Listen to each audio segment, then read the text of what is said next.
Fala família Jesuscope, tudo bem com vocês? Estamos aqui para mais um Lab, o nosso Lendo a Bíblia. Como vocês já sabem, estamos estudando o livro de Efésios, tá bom? Então hoje vamos para mais um trecho aí do livro de Efésios. Já estamos no capítulo 6, aí o último capítulo já dessa carta de Paulo aos Efésios, tá bom? Então se você puder, já abre comigo aí, Efésios capítulo 6. Nós vamos ver hoje do versículo 1 até o 9. Vamos fazer uma oração antes para a gente iniciar? Feche seus olhos aí se você puder.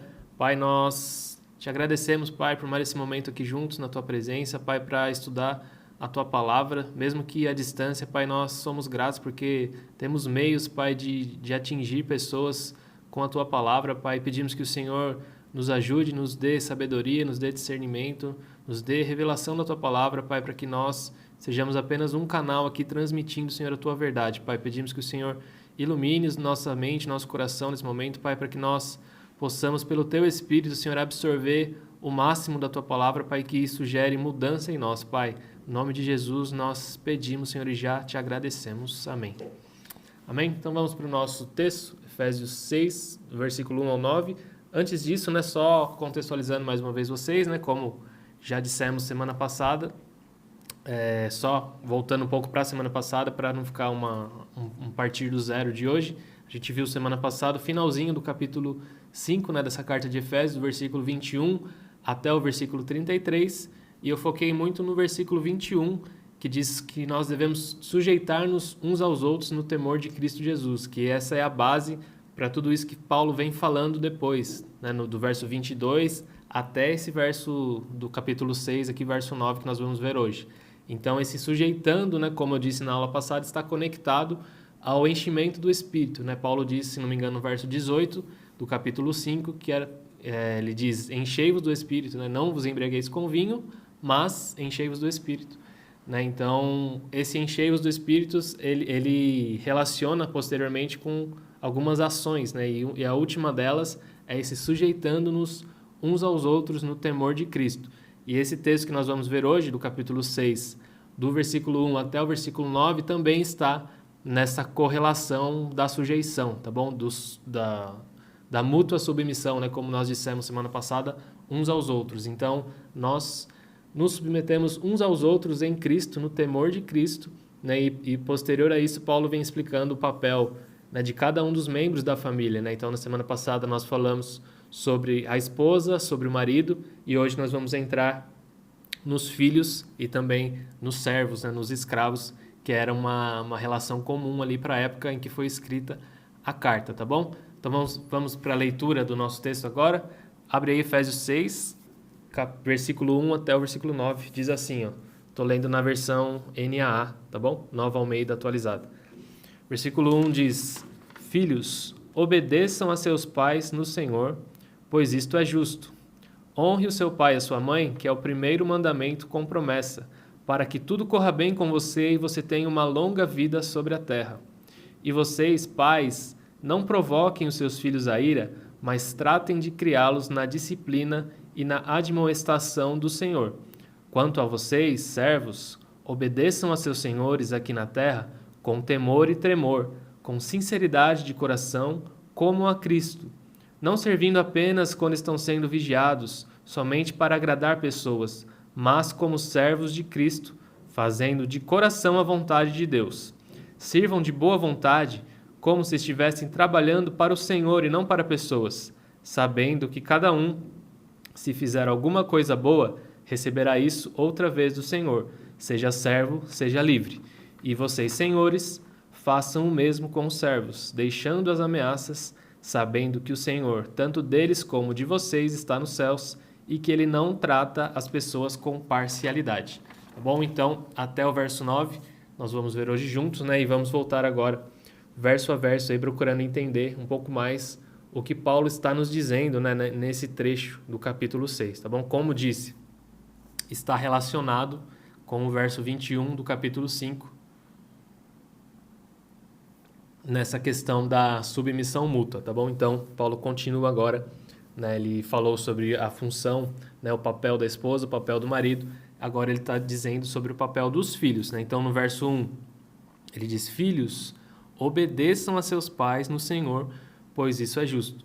né? Então, nós já começamos com essa palavra obediência, né? Que ela vai além da submissão, né? No caso, os filhos estão sujeitos à obediência dos seus pais, né? Num nível maior do que a esposa, né? Paulo não cita a obediência em relação à esposa ao marido, né? E sim essa submissão, né, amorosa, essa submissão por vontade própria, né, ao papel do marido. Já os filhos não, já para os filhos ele fala: obedeçam a seus pais no Senhor, pois isso é justo, né? E ele continua: honre o seu pai e sua mãe, que é o primeiro mandamento com promessa, para que tudo corra bem com você e você tenha uma vida longa sobre a terra, né? Então, o Stott, né, que nós estamos usando o livro como base, coloca aqui 3 motivos que Paulo dá para a obediência.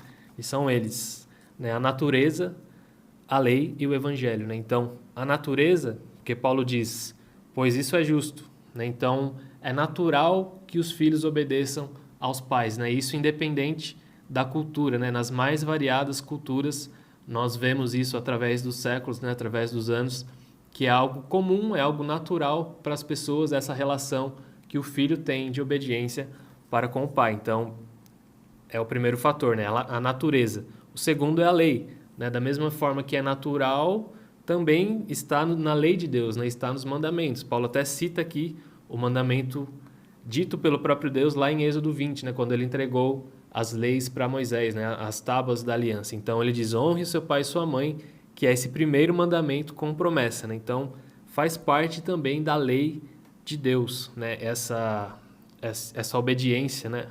Essa honra aos pais, tá bom? E também o evangelho, né? Porque, como eu disse, esses versículos todos estão relacionados ao verso 21 do capítulo 5, na questão da submissão mútua. Então, no evangelho, Cristo nos ensina a nos submeter, né? Então, como ele próprio se submeteu, ele nos ensina hoje a nós nos submetermos uns aos outros, e também está incluso aqui a submissão, no caso a obediência, que vai até além, aos pais, tá bom? Então são esses 3 motivos, né? A natureza, a lei e o evangelho. E quem deve obedecer, né? Uma pergunta também que o Stott propõe aqui para nós, né? Será que Paulo está falando aqui somente dos filhos pequenos, né? Das criancinhas, ou ele está falando também dos filhos adolescentes, dos jovens, né? Que ainda estão na casa dos pais, que ainda moram com os pais, né? Então o Stott ele deixa bem amplo assim essa resposta, né? Dizendo que varia muito de cultura para cultura, né? Porque em algumas culturas o filho se emancipa, né? Se torna responsável mais cedo, em outras mais tarde, né? Aqui no nosso caso no Brasil, né? O que normalmente ocorre, né? Embora tenham exceções, é que o filho, após o casamento, né? Ele deixa então a casa dos pais e passe a ser independente, digamos assim, nas suas decisões. Embora a honra permaneça, né? Essa obediência já muda de papel, né? Até nas escrituras mesmo nós temos falando um pouco sobre isso, né? Na lei, na questão, por exemplo, da mulher, né? Que Moisés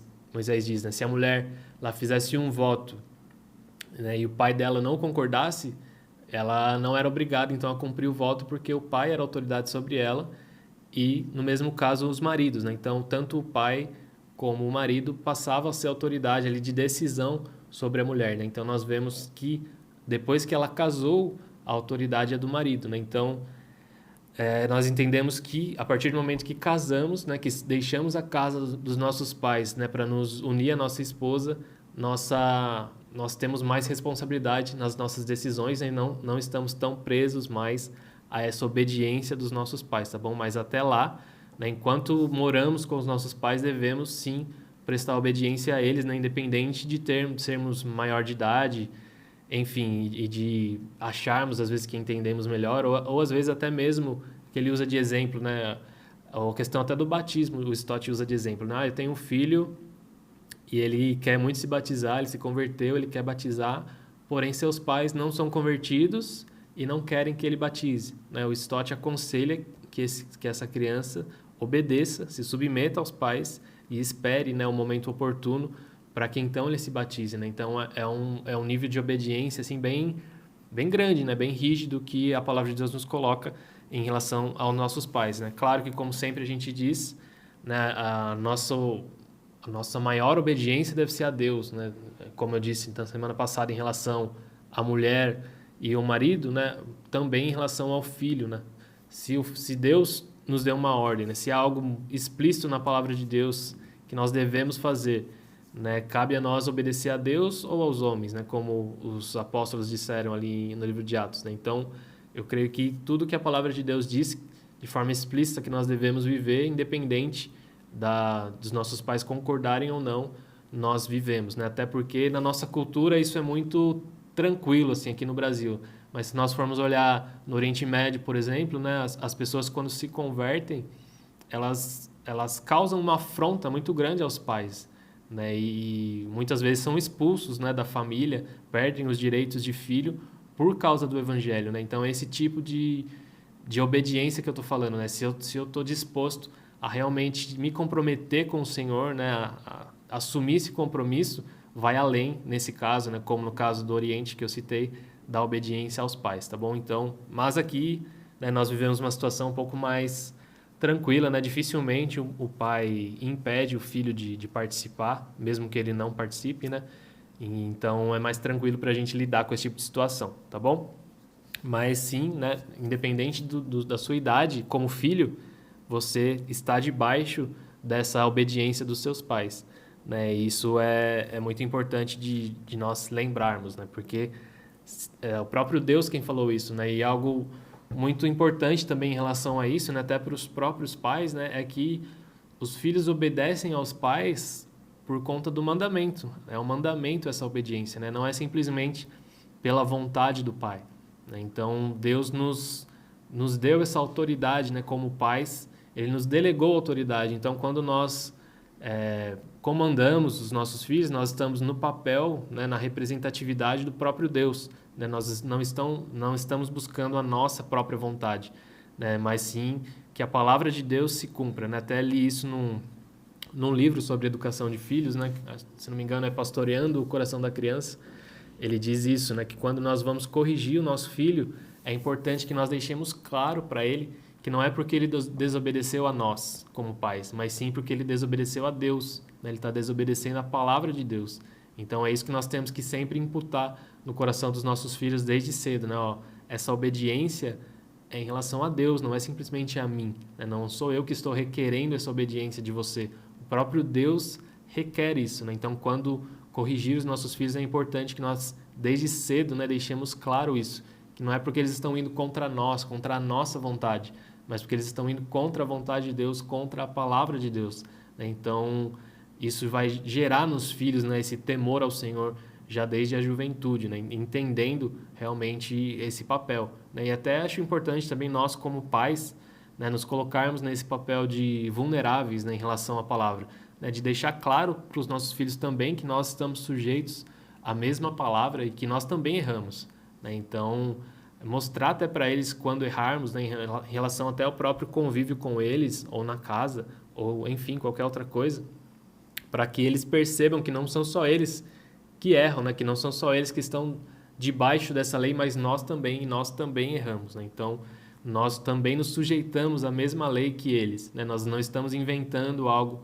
só para eles, não, nós também estamos sujeitos, né? Acho isso importante na educação dos filhos, né, para que eles cresçam já compreendendo a importância dessa obediência e realmente do temor do Senhor, né? E ele enfatiza aqui também a questão da promessa, né, do primeiro mandamento com promessa.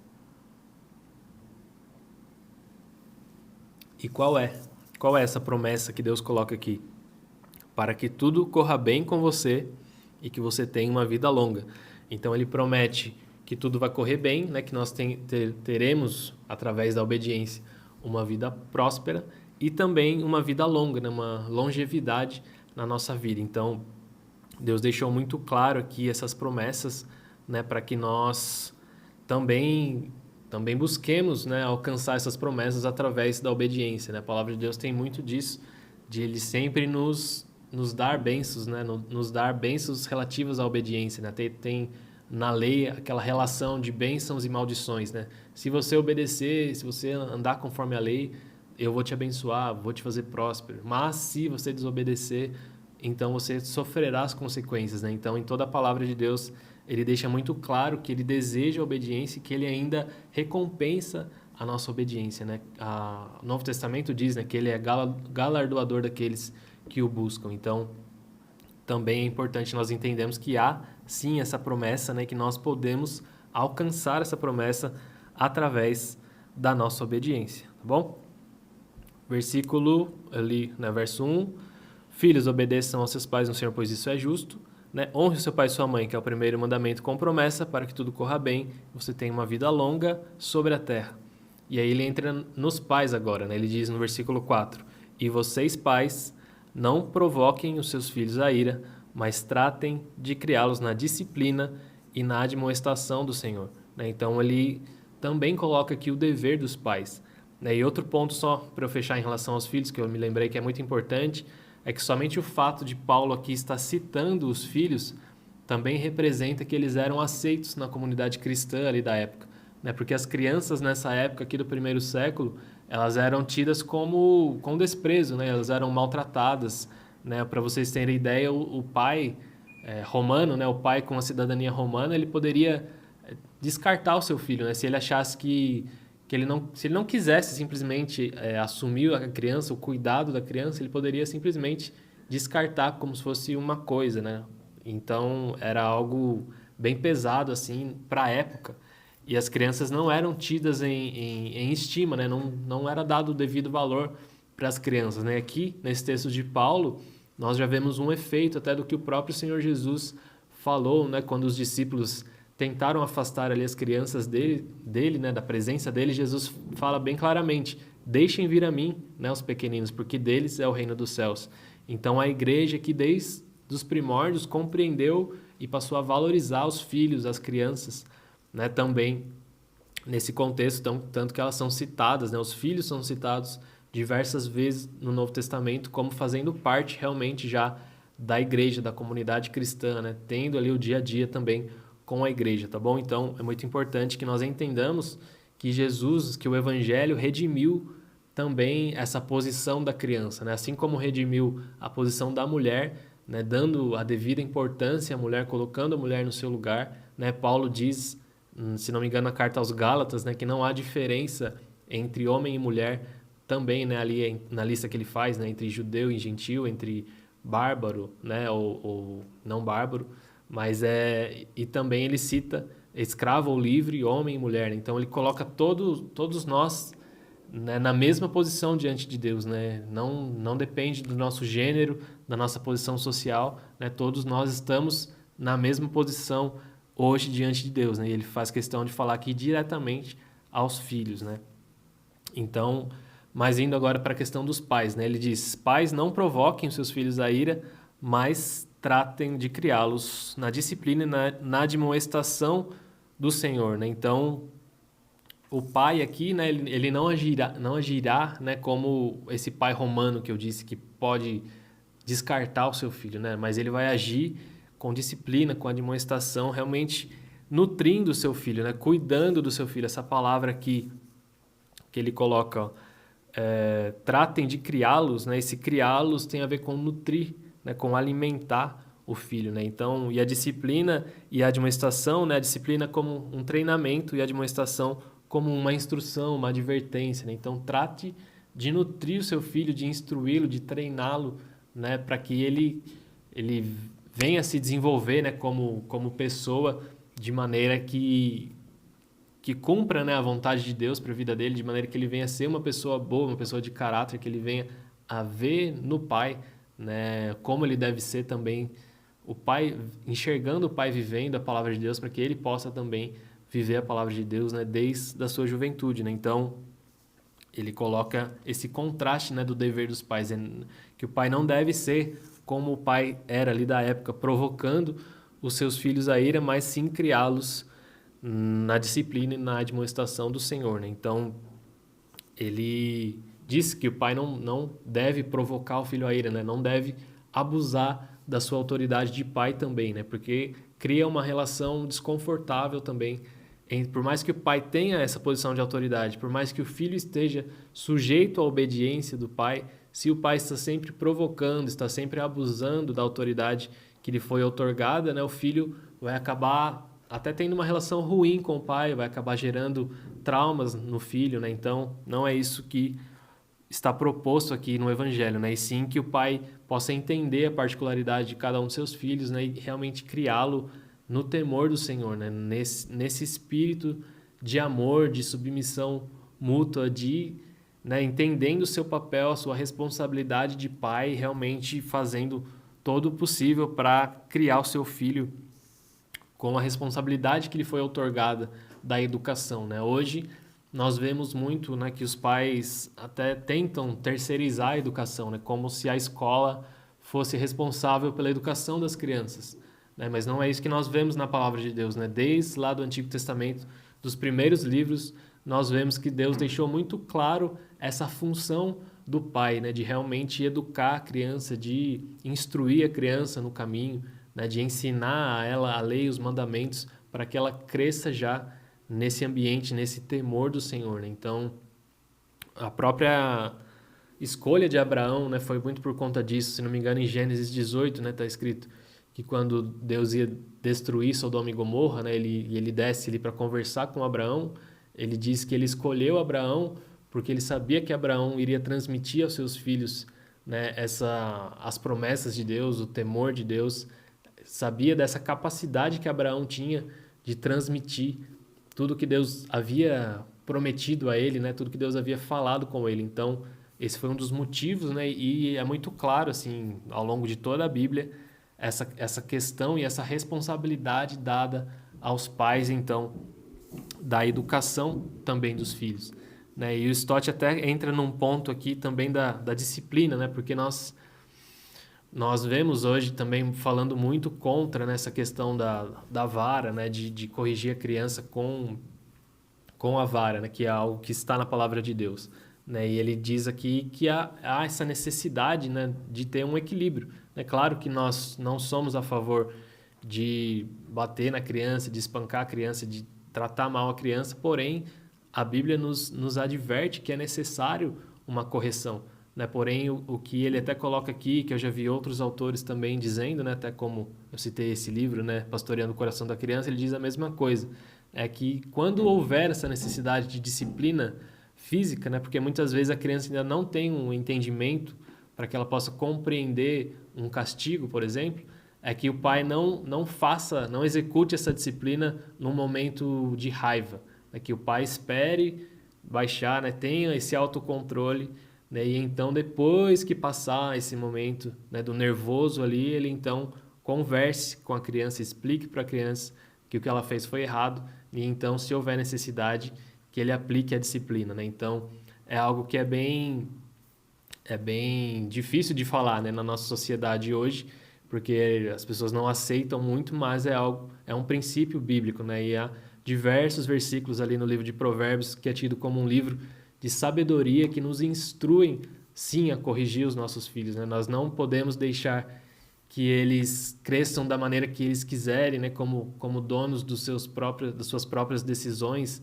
né? Das suas próprias vontades, como nós temos visto, porque a nossa vontade, a palavra nos diz que ela é caída, né? O nosso corpo é caído, nós somos pecadores, né? Nós nascemos no pecado por conta do pecado original, né? Então, a nossa inclinação vai ser sempre má. E se nós deixarmos as crianças seguir as suas inclinações, muito provavelmente, se não com certeza, elas irão nesse caminho mal, né? Nesse caminho se afastando de Deus, da vontade de Deus para elas, né? E da vida com Deus, da vida em comunidade, até tendo um relacionamento turbulento sempre com os pais, né? Então, é muito importante que nós nos coloquemos nessa posição de responsáveis pelos nossos filhos mesmo, de fato, para que eles cresçam, né, nessa disciplina e na admoestação do Senhor, né? E para que nós possamos direcioná-los da melhor forma possível, né, de acordo com a palavra de Deus para a vida deles, tá bom? Então, guarde isso aí se você é pai, se você é mãe, né, e também se você é filho, da importância dessa direção ser dada, né? Porque nós vemos hoje, né, é até triste, né, crianças com 3, 4 anos decidindo, que alguns pais deixam ela decidir até mesmo o gênero que ela tem, né? Então é algo realmente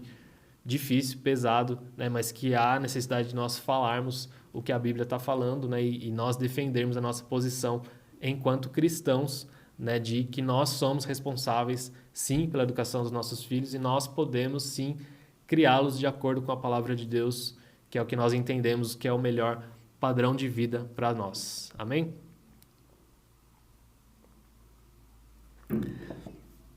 Então é isso, falamos sobre o dever do filho, falamos sobre o dever dos pais, e agora Paulo entra aqui na questão dos escravos também. Que também somente o fato de Paulo citar também os escravos aqui, assim como as crianças, é um sinal que eles eram aceitos na comunidade cristã da época, né, que eles eram incluídos ali nas relações, tá bom? Então, Paulo faz questão de citar também aqui os escravos, dizendo no versículo 5, ó, quanto a vocês, servos, obedeçam a seus senhores aqui na terra com temor e tremor, com sinceridade de coração, como a Cristo, não servindo apenas quando estão sendo vigiados, somente para agradar pessoas, mas como servos de Cristo, fazendo de coração a vontade de Deus. Sirvam de boa vontade, como se estivessem trabalhando para o Senhor e não para pessoas, sabendo que cada um, se fizer alguma coisa boa, receberá isso outra vez do Senhor, seja servo, seja livre. Né? Então, Paulo faz questão, como disse, de se dirigir diretamente aos escravos também e de instruí-los, né, a servir aos seus senhores como a Cristo. Né? Então, é muito importante para nós também nos atentarmos a esses detalhes aqui, né? Porque os escravos também eram tidos como pessoas sem direitos naquela época. Né? Então, a escravidão era algo muito comum ali nessa época, fazia parte do modo como eles viviam a sociedade, né? Então, ninguém ficava como nós hoje, né? Ficaríamos absurdados, assim, nossa, que absurdo, né? Nos anos que nós vivemos, as pessoas ainda, né, nessa situação de escravidão. Não, na época era algo completamente normal, né? Tinham diversos níveis de escravos, né? Escravos familiares, né? Escravos mais especializados, né? Era praticamente uma relação de trabalho, né? Em alguns casos, né, como até no caso do povo hebreu, Deus institui na lei, né, até direitos para os escravos para que eles não fossem abusados de fato, né? Então isso já era algo que o povo hebreu sempre fez diferente dos outros povos, né? Eles não tratavam os escravos de qualquer maneira por conta da lei que o próprio Deus tinha dado a eles, né? Não que o Senhor fosse favorável à escravidão, mas entendendo o contexto da época, né? Entendendo ali que o passado havia muito disso, né? Deus tenta proteger através da lei também os escravos, né? E nós vamos ver também aqui que o próprio evangelho, né? O próprio espalhar do evangelho pelo mundo, né? Foi o que contribuiu muito para o fim da escravidão, né? Então, o Stott até coloca aqui, né, que não tem, que alguns acham estranho, né, não ter nenhuma menção no Novo Testamento contra a escravidão, né? Mas é como eu disse, né, porque era algo muito comum para aquela época ali, né? Então não tinha muito, as pessoas não ficavam muito incomodadas com isso, porque para elas era comum, né? Elas nasciam naquele contexto, morriam naquele contexto de escravidão, então se tornou algo comum para eles, né? E ele coloca aqui alguns pontos, né? Por que não tem nada no Novo Testamento falando sobre a escravidão, né? Ele diz que o número de cristãos era muito pequeno ali naquela época, né? Nos primórdios do cristianismo, havia um número muito pequeno de cristãos, então não teriam uma voz com influência suficiente para realmente mudar a situação, né, da época. A ausência, né, como eu disse, a ausência de aversão profunda à escravidão, então não era algo que era tão mal aceito, né, que as pessoas não aceitavam de jeito nenhum, era algo comum para a época, né, e também estavam sendo feitas, até na própria Roma, na lei romana, mudanças nas leis em relação aos escravos, que deixavam eles mais humanizados, né, com direitos melhores, né, com um tratamento melhor por parte dos seus senhores, né? Então, provavelmente os cristãos viam essas mudanças também como algo já positivo, né, acenando para essa melhora ali nas condições dos escravos, né? Porém, como eu disse, né, até muito por conta do espalhar do evangelho, né, do crescimento do número, né, e da influência do evangelho no mundo, né, é que nós hoje vivemos um mundo, né, onde a escravidão é algo que não é aceito, né, que é tido como uma abominação, né, pelas pessoas, por conta dessa cultura judaico-cristã, né, que nós carregamos e que vê o valor no outro, né, coloca o outro como igual, né? Então, o que a palavra de Deus diz, né, até no Novo Testamento, alguns aspectos disso, né, a questão da nossa igualdade perante Deus, né? Então, como eu disse, Paulo cita lá em Gálatas a questão da nossa igualdade de posição, né, quer seja escravo, quer seja livre, né, quer judeu, quer gentil, quer homem, quer mulher, né? Então, o escravo é colocado nessa mesma posição diante de Deus, né, por conta, outro aspecto é a justiça, né? Então, com o avançar da justiça, né, com a justiça do mundo sendo moldada pela palavra de Deus, pela justiça divina, pela lei de Deus, né, que é algo que nós vemos muito até hoje, né? Muitos países têm as suas leis, a sua constituição baseadas na palavra de Deus, né? Então, com esse avanço da justiça cristã, né, da justiça centrada na Bíblia, também foi se dando mais direitos, né, aos escravos, até que foi se reconhecido realmente que eles não deveriam mais ser escravos, né, que isso não era correto aos olhos de Deus. E a questão também que até é citado, como eu disse, né, só o fato de Paulo citar aqui os servos mostra essa questão também da fraternidade, né, de que era possível nós vivermos em comunhão com os escravos, né, ali nesse contexto da época ali, numa boa, né? Eles não eram excluídos da comunhão, eles não eram excluídos, né, das famílias, dos momentos ali da igreja, ali nos primórdios, né? Então, tudo isso aponta aí para esse futuro, né, que é o que nós vivemos hoje, onde já nem é considerado mais algo que possa ser aceito, né? Muito pela maioria, pelo menos, dos países ocidentais, né? É inaceitável essa questão da escravidão hoje, tá bom?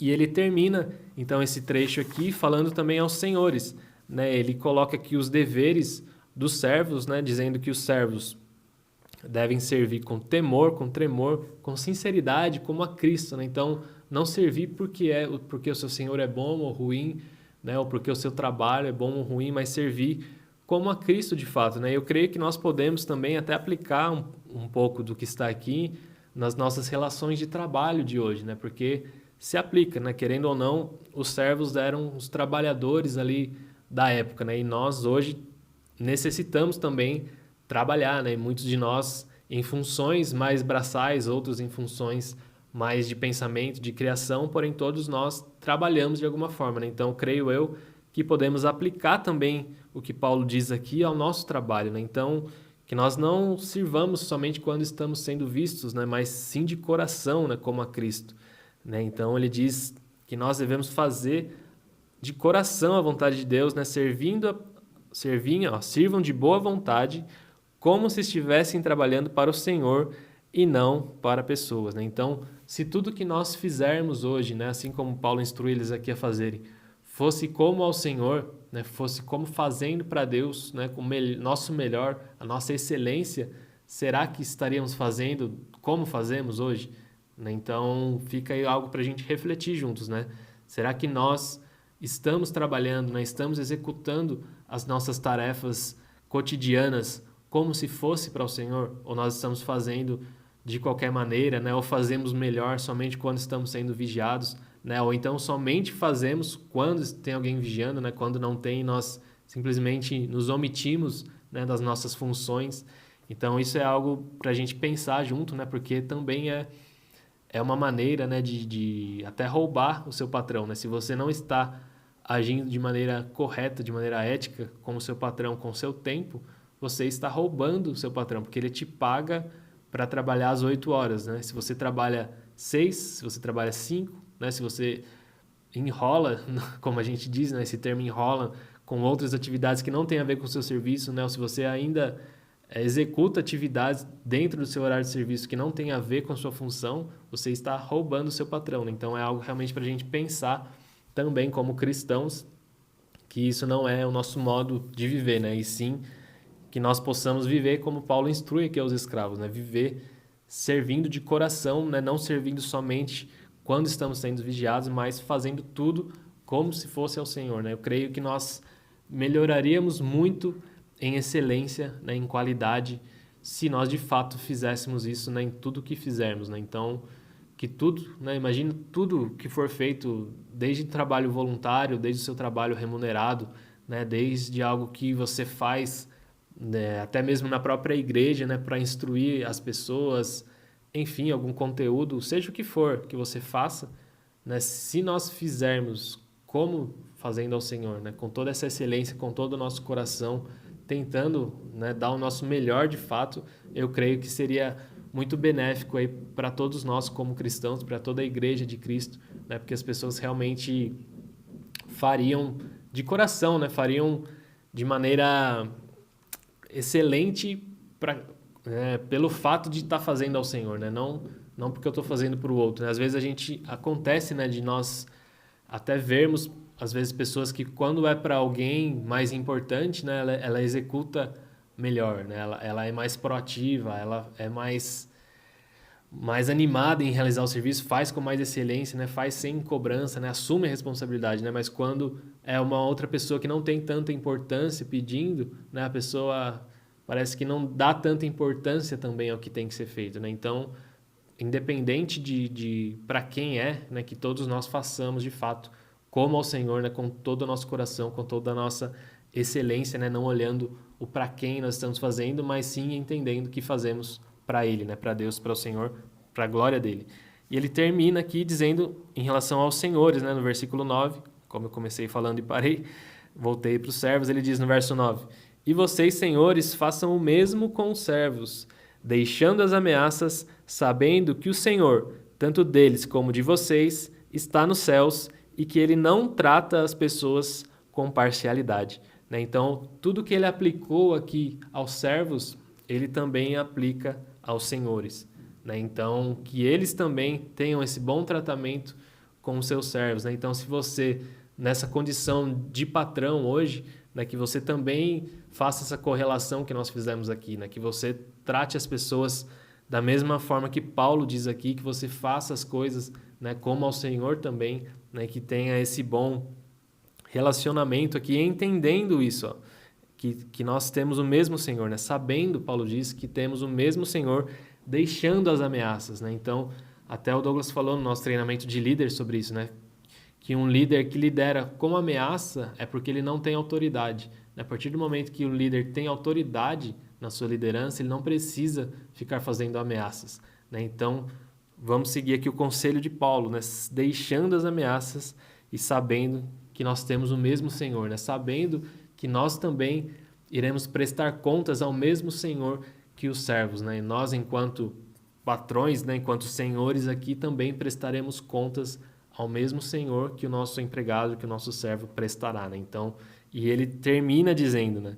E ele não trata as pessoas com parcialidade, né? Isso é algo fundamental também, né? Até no que eu estava falando do serviço, né? Se nós também pararmos de tratar as pessoas com parcialidade, né? Como nós cresceríamos, né? Porque infelizmente ainda há muito disso em todas as nossas relações, né? E eu creio que até no Brasil é algo um pouco mais cultural do que em outros países, né? Nós olhamos muito para quem nós estamos fazendo, né? Olhamos muito para a posição da pessoa, né? E às vezes não olhamos tanto para o que deve ser feito, né? Nós fazemos, por exemplo, né? Nós fazemos diferente a mesma coisa, né?